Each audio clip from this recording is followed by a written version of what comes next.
Akala mo tapos na? Hindi pa! Mas marami pang street food secret sa kanto. Ito ang Talking Street Food Confessions Part 2. Gutom ka ng midnight? Huwag kang mag-alala. Ako ang tagapagligtas!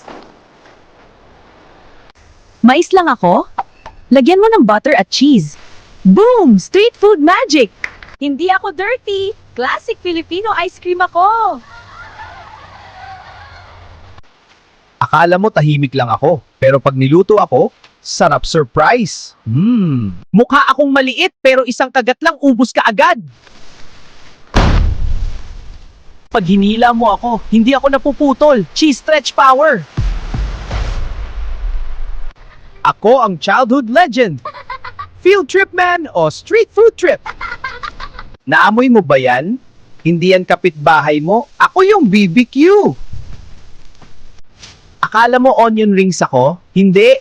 Calamares ako, boss.